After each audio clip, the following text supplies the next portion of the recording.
La Universidad Autónoma del Estado de Hidalgo, su patronato universitario, a través de la División de Extensión de la Cultura, le dan la más cordial bienvenida a la 34ª edición de la Feria Universitaria del Libro 2021, en su modalidad virtual.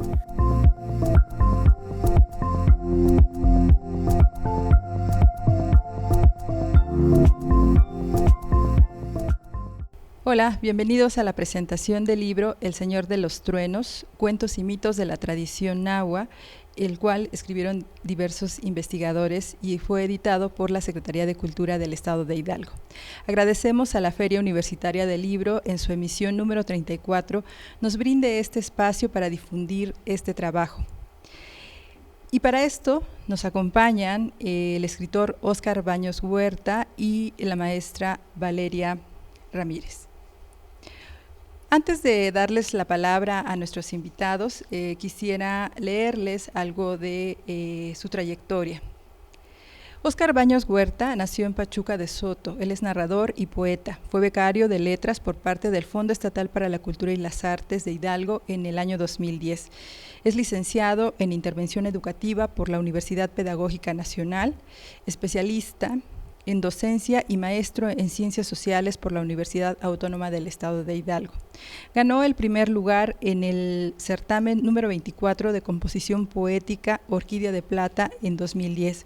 Fue columnista y articulista de la revista Chispas para encender ideas del Consejo Nacional de Fomento Educativo CONAFE. Obtuvo el Premio Internacional de Cuento, Mito y Leyenda Andrés Enestrosa en 2013. El Programa de Acciones Culturales Multilingües y Comunitarias, PACMIC, aprobó el recurso para la publicación de 3 de sus libros. Es colaborador en El Maldito Vicio, la sección literaria del periódico Libre por Convicción Independiente de Hidalgo. La maestra Valeria Ramírez Corona es licenciada en Historia por la Universidad Autónoma de Tlaxcala, maestra en Ciencias de la Educación por el Instituto de Estudios Universitarios Plantel Puebla. También es máster en Historia Latinoamericana, Historia Comparada del Mundo Ibérico de los siglos XV al XX, Estructuras, Redes e Intercambios por la Universidad Internacional de Andalucía en Huelva, España. Ha también cursado el diplomado en Modelo de Gestión Educativa Estratégica por la UPN en el campus Aguascalientes. Ha participado en congresos, simposios y conferencias. Tiene 20 años de experiencia docente y labora en el área de Patrimonio Cultural de la Secretaría de Cultura. Los dejo con nuestros invitados para la presentación de este libro titulado El Señor de los Truenos. ¿Qué tal? Muchas gracias por el favor de su atención. En esta ocasión vamos a platicar y a presentar el libro El Señor de los Truenos, Cantos y Mitos de Tradición Nahua. Fue una edición de la colección Huasteca y en ella intervienen varios autores. Les platico brevemente quiénes son los autores de los textos que vienen al interior. El maestro Alfonso Bautista Cerecero con 2 textos, el maestro Mario Villegas Cortázar, él participó con 4 textos, la maestra Ofelia Hernández Bautista con 2 textos, el maestro Sergio Felipe Amador Rivera con 2 intervenciones, el presbítero José Barón Larios en una recopilación que se hace de su trabajo y que se muestra en un texto, la compilación del maestro Alberto Aviles Cortés, que prácticamente es el trabajo de 5 autores que colecta en información muy rica, muy bella, que queda aquí plasmada. Y por último, no por ser menos importante, la participación del maestro Roy Luis Vargas del Ángel con una participación. Les platico que esta edición está acompañada de 3 textos más. En esta ocasión, El Señor de los Truenos, les platicamos que pertenece a la colección Huasteca y que es gracias al Programa de Desarrollo Cultural de la Huasteca que se hace la edición. En esta ocasión nos acompaña muy gratamente el maestro Óscar Baños Huerta, quien nos hará la presentación de este libro y al cual le cedo el micrófono. Muchas gracias. Muchas gracias. Bueno, aquí muy contento por la invitación de presentar este libro que la verdad es que es maravilloso, a mí me gustó mucho. Y bueno, yo escribí algo acerca de este libro y me voy a permitir compartirlo con ustedes antes de que pasemos a la plática. voy a compartir un poco de mis impresiones acerca del libro y demás, ¿no? Porque el libro, si bien es una compilación de textos, realmente refleja la cultura, refleja la visión, la manera en que interpretan la realidad en esta región que es la Huasteca. La palabra nació por la necesidad que tenemos de explicarnos el mundo, de entenderlo. El acto de nombrar también es un proceso de acompañamiento y de interpretación. No decimos de la misma forma, porque no tenemos los mismos referentes ni la misma historia de vida. Nombramos desde quienes somos, desde nuestros recuerdos, saberes y los conocimientos de ancestras y ancestros. Nombrar es una forma de comprender, sí, pero también es una manera de acercarnos a las otras personas, ya que la palabra es comprensión de lo que nos rodea, también es un puente que tendemos hacia las y los demás. Por medio de la palabra nos permitimos escuchar. Si nos acercamos a la forma en la que otras y otros leen su mundo, que no necesariamente es el mismo que el nuestro, posibilitamos el descubrimiento y el asombro. El puente, erigido desde la palabra, ha de ser horizontal. No baja ni sube, une. Si recorremos el camino hacia las y los demás, a sus mundos, memorias, horizontes, dolores, ausencias, también podremos respetarles. Nos reconoceremos iguales en nuestra diferencia. La Huasteca es una región que se desborda, un lugar en el que los colores, los sonidos y los aromas se entremezclan. Aquí y allá los pueblos se rodean de verde. Aquí y allá los montes vigilan desde hace quién sabe cuánto tiempo los caminos y las vidas de la gente. En la Huasteca se aprendió a decir de tal modo que no hay separación entre la naturaleza y la humanidad, pues los hilos de la vida todo lo unen. El libro del Señor de los Truenos nos muestra una realidad que puede o no ser remota, pues el conocimiento del que están tejidas las historias ha estado presente desde hace mucho. Lo que se cuenta en los diversos textos que componen el material evidencia el conocimiento tan profundo que se tiene en los pueblos nahuas de la Huasteca. En ese lugar, la vida se manifiesta de formas diversas, en ocasiones extrañas o misteriosas, pero siempre interconectada. Los acontecimientos tocan de una u otra forma a quienes habitan la región, sean animales, plantas, humanos o dioses. Las narraciones cuentan del espacio que habitamos y del riesgo de transgredir las reglas, de romper el equilibrio.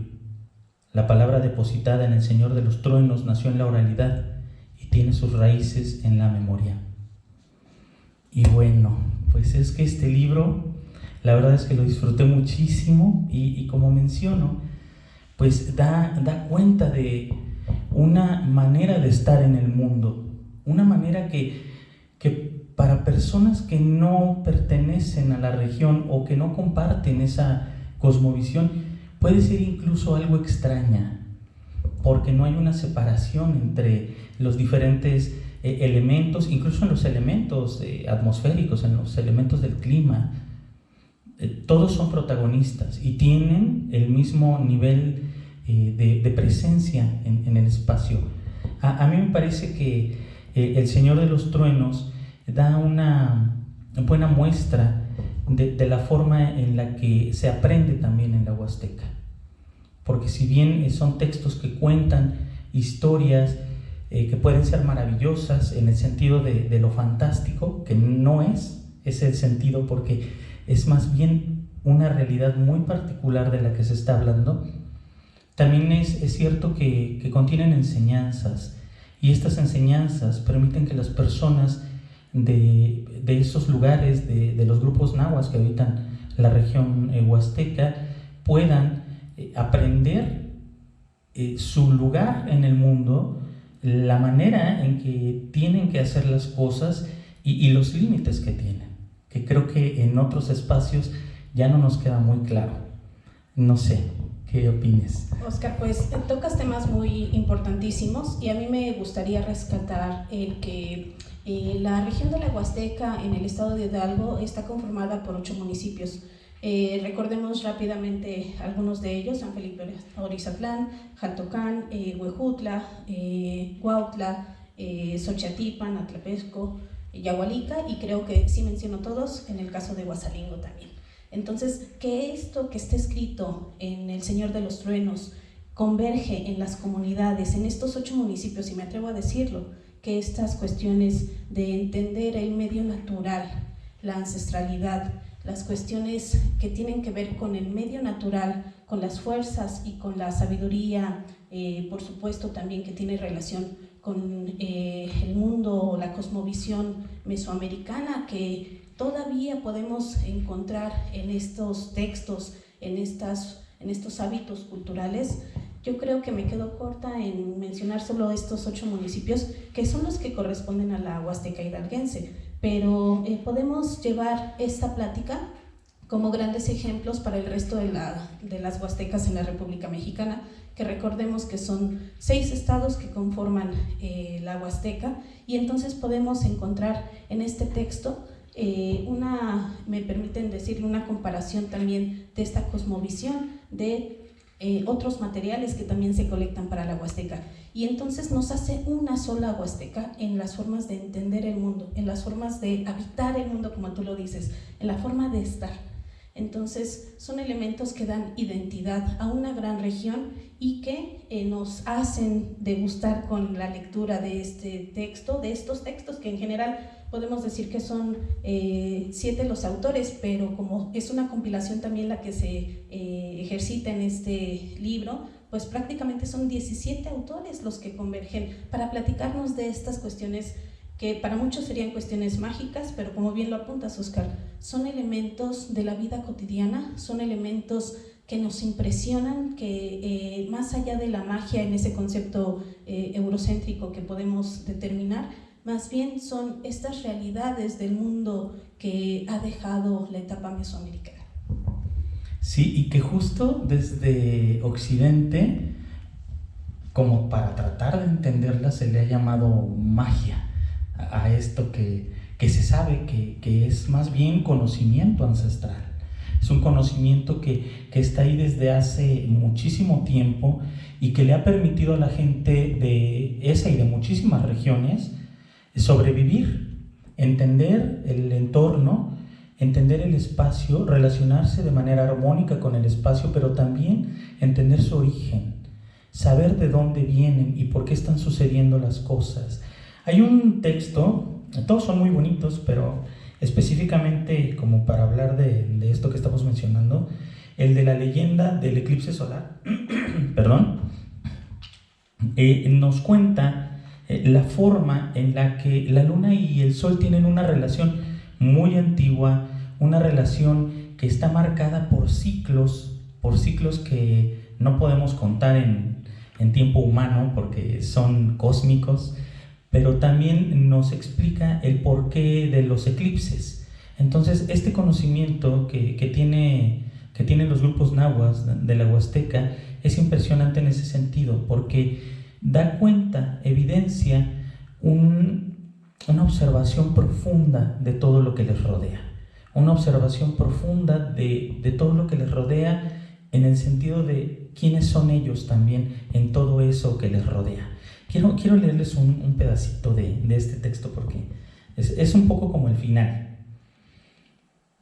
Pero para poder admirar ese mágico acontecimiento que nos ofrece el universo, este momento de acercamiento amoroso entre la luna y el sol, se hace todo lo necesario, pero desafortunadamente las miradas curiosas no logran verlo, ya que se cree que este es un instante preciso de intimidad, y al darse el cálido beso, y por eso ellos hacen que en la tierra oscurezca, porque además por vergüenza no quieren dejarse ver, y por esa razón y para no ser vistos, desprenden una intensa luz que impide la mirada de los curiosos de esta espectacular escena que ocasionan el sol y la luna. Se sabe que cada vez que se produce este reencuentro, el sol y la luna renuevan sus fortalezas y a la vez se desvanecen sus melancolías, y de esa manera hacen que sus vidas sean más placenteras y duraderas. Y es así como vienen sucediendo estos reencuentros entre la luna y el sol. Hoy en día los conocemos como eclipses de sol. Puro conocimiento ahí, ¿verdad? El reconocimiento también que debemos de entender, de valorar nuestro entorno natural. el apreciar, tal vez por las zonas urbanas en las cuales nos encontramos, tanta luz que irradia, la luz de lámparas y demás, nos agobian la mirada. Y en estos textos podemos ver cómo es que el medio natural ejerce una fuerza tan importante en nuestras vidas. De hecho, nosotros formamos parte de, y que hemos perdido el valorar una mirada al cielo, una mirada a buscar las estrellas, a valorar la fuerza de los rayos del sol, a valorar las gotas de agua que nos dan la vitalidad necesaria para nuestra madre tierra. Y en estos textos podemos encontrar esa riqueza también. Yo rescaté, por ejemplo, el término de tradición oral en esta situación de que la tradición oral con la que se hace un texto como este y de esta calidad, pues tiene que ver también con una función social. Esto que nos acabas de leer también hace una coerción en las poblaciones, ¿no? Además, tenemos que decirlo, y eso yo creo que es gratísimo, espero no equivocarme, el que este texto cuenta con elementos en lenguas originarias. Sobre todo, por supuesto, para la región de la Huasteca Hidalguense, los textos vienen en náhuatl, en un apartado grande del texto. Y eso también lo debemos de valorar y rescatar, que no está la traducción al castellano, que eso también es un plus del libro, porque está tal cual la narración de los textos, tal y como los autores ven, perciben, viven y sienten. Y entonces esa es otra parte muy rica que la oralidad permite tener un texto ya. Me refiero a que se registra esto de la oralidad en un libro como El Señor de los Truenos, y que se respetan y se difunden sobre todo el idioma originario que conocemos como náhuatl de la Huasteca Hidalguense, y que vienen textos a su interior con esta escritura. Sí, sí, claro, y eso le da, como tú dices, un plus, una fortaleza a este libro impresionante. Además de que el libro, si bien habla de cosas increíbles en el sentido de grandiosas, me parece, no de que no sean creíbles, sino más bien de grandiosas, este libro habla de la cotidianidad, porque la cotidianidad en estos espacios es sagrada también. Lo que sucede en lo cotidiano, lo que sucede en el día a día es sagrado. Y en lo sagrado y en lo cotidiano tenemos que resolver cuestiones de la vida diaria, cuestiones de la manutención, cuestiones de obtener el alimento. En este caso, algunas personas que tienen que salir a cazar, todas estas cosas echan mano de los conocimientos que tienen. Y allí también hay una veta muy importante de saber ancestral, porque estos saberes los estamos leyendo en este material que es algo contemporáneo, pero los saberes que están aquí son atemporales. O sea, la escritura permite fijar los saberes en este material y permite que no se olviden, pero realmente estos saberes no se han olvidado en cientos o miles de años. Entonces, realmente sí lo permite y permite la difusión en otros espacios, que me parece que es como lo importante y muy valioso que están haciendo con esta colección, pero también es cierto que estos saberes han prevalecido, han existido desde hace mucho tiempo por la memoria, y la memoria es ese hilo que va uniendo a todas las personas, a los grupos, en este caso los grupos nahuas de la Huasteca, y es ese hilo que permite que además de que se conserven estos saberes, también se vayan renovando los saberes, porque también es cierto que no son estáticos. Sí, tienes toda la razón, Oscar. Sabemos bien que las culturas tienden a tener cambios, por supuesto, pero también esto que tú comentas como hilo conductor también nos hace reflexionar desde el apartado de la introducción, que nos dejan muy claro que es una recolección de palabras, que es una recolección de voces. Y eso es muy interesante porque se habla en comunidad, aunque el ejercicio, por supuesto, metodológico es individual, pero ya en las narrativas puedes tú percibir esas voces múltiples. Además que la palabra en lengua náhuatl queda aquí plasmada, como hace un rato lo comentaba, pero también esta oralidad que se traslada en el hilo que mencionabas como ese hilo que llega a la escritura, a valorarse la palabra, el no perder el encanto de esas voces que colectan todos estos materiales, la acumulación, no por el hecho de tener cantidad, sino la calidad de narrativas que tenemos en este libro van más allá, van a la conservación de la palabra misma, a la memoria desde el origen, diríamos entonces desde la memoria, las prácticas culturales y por supuesto para la transmisión de saberes a generaciones futuras, y que por supuesto habrá cambios en estas generaciones, pero digamos en lo que nos corresponde a nosotros para la salvaguardia del patrimonio cultural, textos como estos valen muchísimo la pena. Claro, y además de que estas narrativas, por una parte nos cuentan el origen de ciertos fenómenos, en este caso como el que les mencioné hace rato, ¿no? Del eclipse solar, estos fenómenos cósmicos. Por otra parte, hay textos en este libro que nos hablan de lo cotidiano y de algo que pasó en determinado momento, que si bien no se repite, pero sí nos da cuenta de un conocimiento que nos explica ciertas cosas de la realidad presente, pero también hay otro tipo de textos y me parece que son también muy importantes.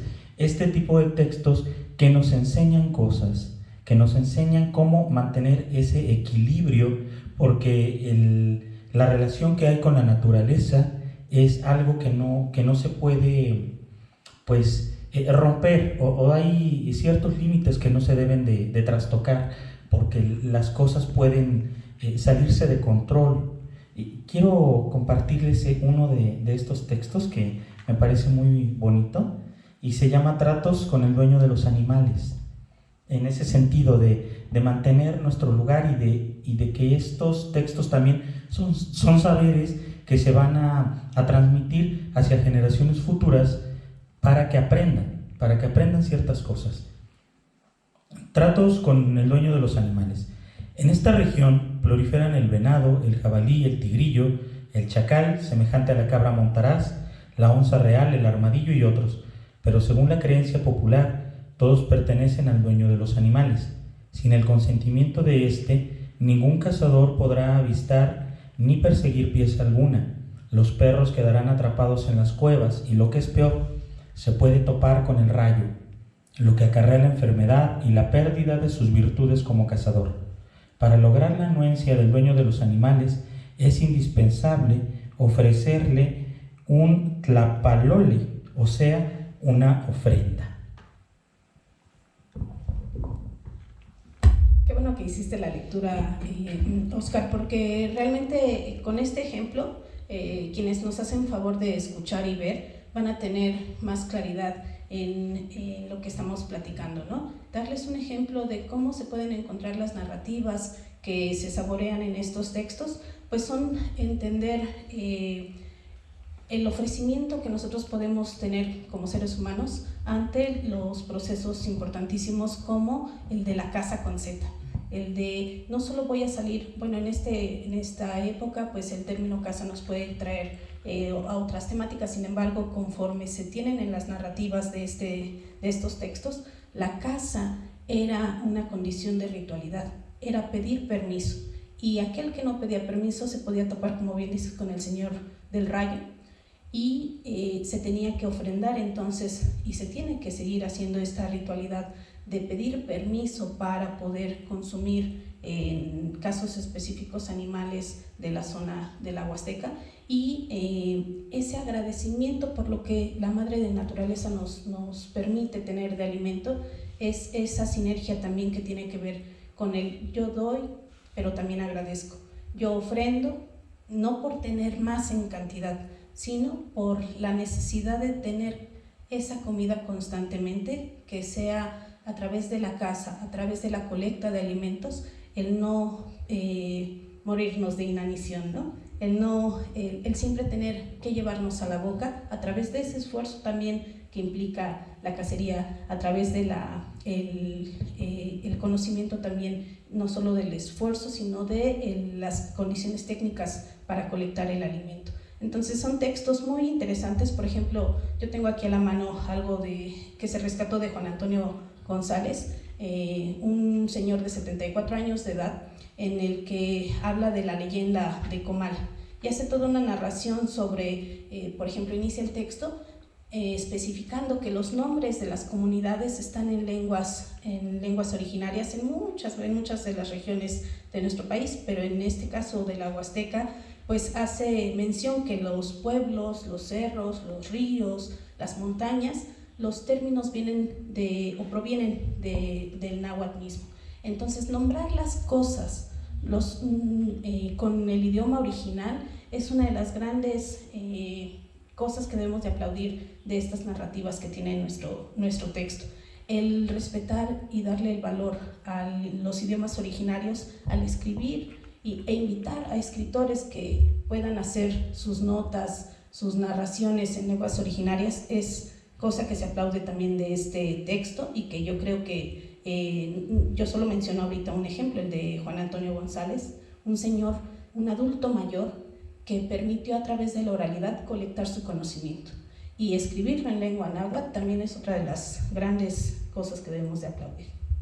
Sí, de acuerdo, y me quedé pensando en esto que mencionas sobre la ritualidad de ciertos actos cotidianos, por ejemplo de la cacería, que se menciona mucho en el texto, en este material, sobre todo en lo que se recopiló que tiene que ver con magia en la Sierra de Hidalgo, así se llama como este pequeño apartado, y que también nos da pues una información muy importante sobre la manera en que se relacionan allá con lo que en Occidente se llaman recursos naturales, porque allá no son recursos naturales, no como algo que se pueda tomar y que nos pueda pertenecer como un objeto, sino más bien es algo que tiene vida como nosotros, como humanos, que merece el mismo respeto y que tenemos que convivir en equilibrio con todos estos elementos. Y digo todos estos elementos porque no solamente tienen que ver con con los animales o con las plantas, que desde Occidente es lo que consideramos que está vivo. Allá no está tan limitada la visión, ¿no? O sea, allá también los elementos del clima, las rocas, la tierra misma tiene vida y tienen conciencia y se pueden comunicar con nosotros. Por eso es necesario que mantengamos este respeto. No se puede tomar más de lo que se va a utilizar, por supuesto no. Esta cuestión como de la acumulación para que después yo a lo mejor lo pueda vender es algo que ni siquiera corresponde a la forma de organización o de pensamiento. Tomo lo que necesito, agradezco y pido permiso para tomar, pero también si algo sobra lo devuelvo, no lo vendo, no lo vendo ni trato de obtener un beneficio individual, que esa es otra que me parece importante. Aquí las cosas no se hacen desde el individualismo, se habla en colectivo. Somos porque soy porque somos, y en la medida de que todos y todas seamos, vamos a poder establecer pues unas condiciones de vida pues más beneficiosas para la comunidad. No podemos hacer las cosas en solitario, no podemos hacer las cosas compitiendo con el otro. Si bien hay situaciones en las que por juego, porque viene un texto muy chistoso en el que los cazadores hacen ciertos trucos para quitarle la presa al otro cazador, no pasa de ser eso, un juego. No es una cuestión de enemistad, ni una cuestión violenta, como bien dices, ni una cuestión que vaya a fragmentar a la comunidad, porque sabemos que la supervivencia se garantiza en lo colectivo.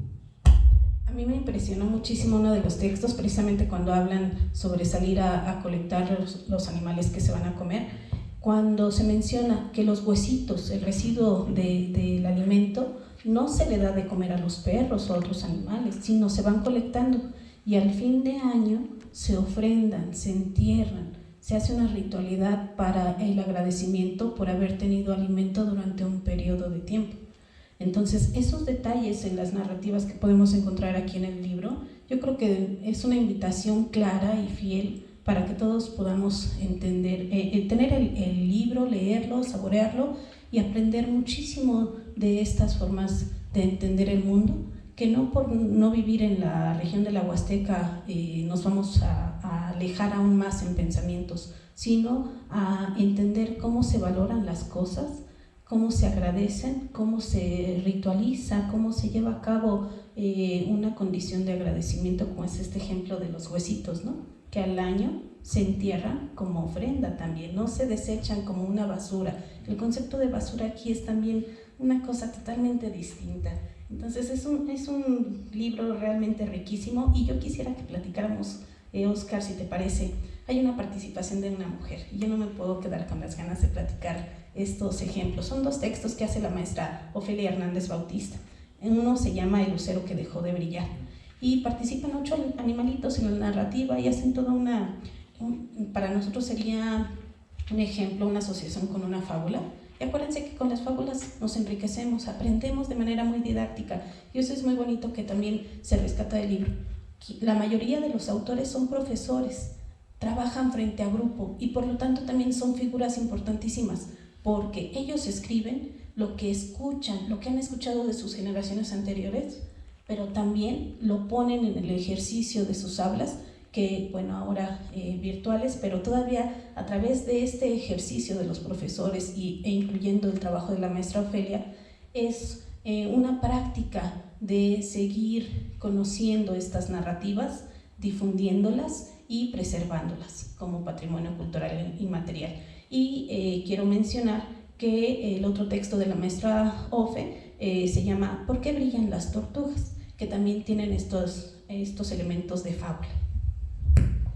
Esos textos que mencionas están muy bonitos.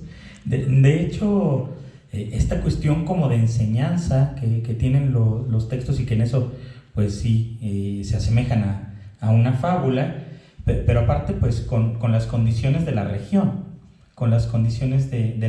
y la narrativa muy amena, porque sí, está hecha justo como para que estas generaciones jóvenes aprendan algo.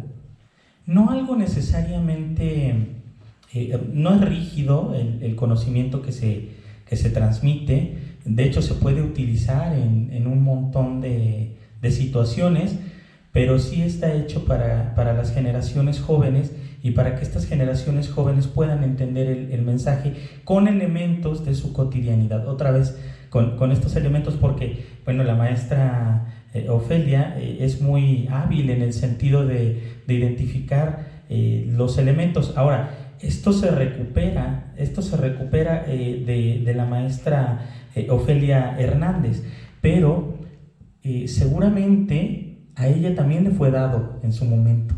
Entonces, estas personas, si bien nos están compartiendo conocimientos, nos están compartiendo saberes, también fueron depositarios de estos por generaciones más viejas. Por eso esto es valioso, no surgió en este momento, sino representa, por supuesto, la voz de estas personas, porque cada que una idea o que un relato pasa por nosotros, por supuesto que le damos nuestra propia voz, pero es un conocimiento antiguo también. Es nuevo, pero es viejo también.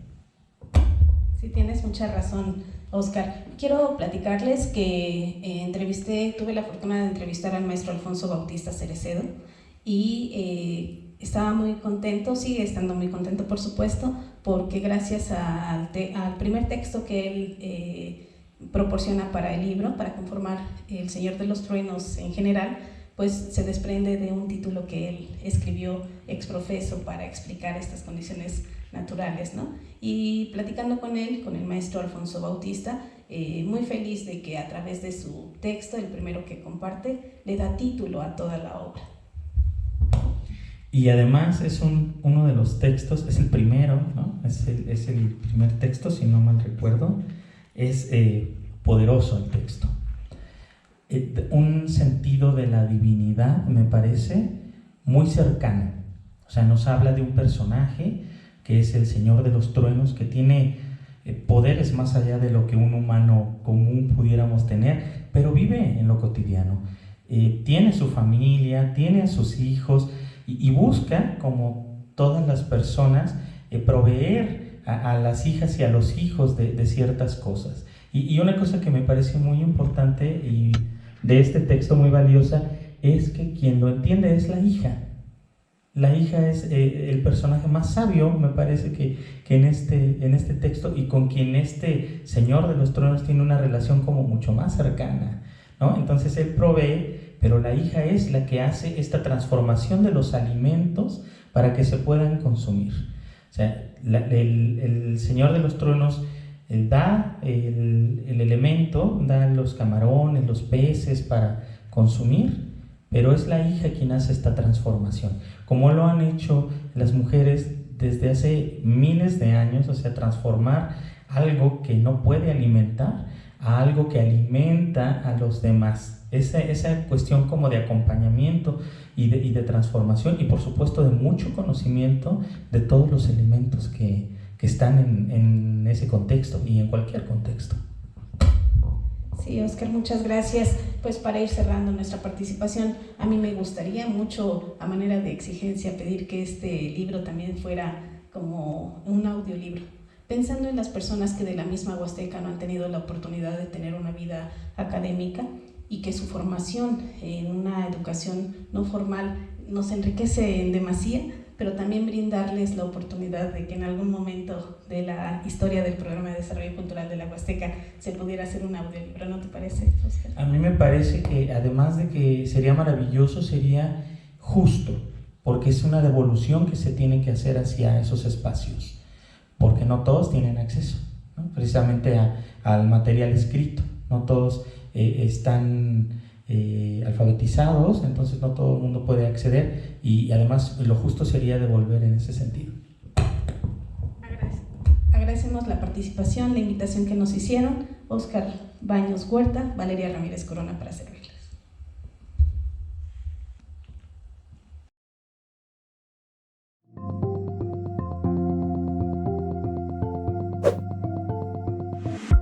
La FUL agradece tu asistencia.